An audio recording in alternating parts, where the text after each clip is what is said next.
Here's an update about what we know of events in Ukraine today or last night. The alarming escalation of the Russian attack on Ukraine, the Russian invasion of Ukraine, with the launch of an intercontinental ballistic missile, a grave and unprecedented development in this conflict. So at dawn this morning, Russia launched an international continental ballistic missile from its Astrakhan region, marking a significant shift in its military strategy. The assault also included aeroballistic missiles fired from a MiG in Tambov and 7 cruise missiles fired from bombers near Volgograd. The missiles targeted critical infrastructure in Dnipro, a city on the edge of the river, causing widespread damage to industrial facilities, sparking fires.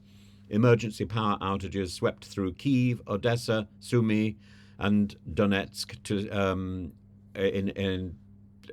try and stabilize the energy grid, leaving millions vulnerable as winter deepens. Again, Russia is using winter as a tool, as indeed its TV spokespeople often say. Winter is our weapon, the Russian weapon. The attack signifies not just an escalation of military aggression, but also a broader global strategy. Russia's use of an intercontinental ballistic missile underscores its intention to intimidate Ukraine and its allies while showcasing its military capabilities. The move also coincides with reports of North Korea supplying Russia with advanced artillery and more rocket launchers. The burgeoning alliance raises serious questions about global security dynamics, as North Korea has set out a plan to be at war. That is its intention. And yesterday and the day before, rumors were rife in Ukraine and Moscow about what was being planned. Was this a small nuclear bomb? Was this a huge missile attack into Kyiv itself? No, it was an intercontinental ballistic missile sent to obliterate Dnipro. Again, a civilian structure, a civilian attack. And Ukraine's military has been remarkably resilient, countering Russian aggression with advanced US-supplied ATACMS missiles and these long-range or short-range, long-range missile weapons.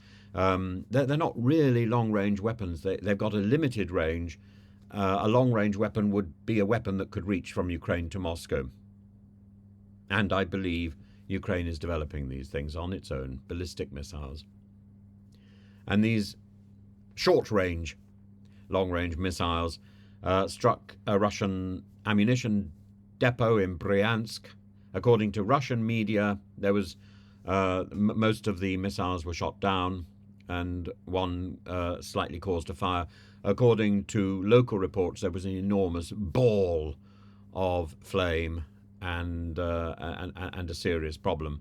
It's a bold move, likely provoking Moscow's further intensified attacks. However, Ukraine faces a dual challenge, maintaining its territorial integrity while navigating the limits of its military resources.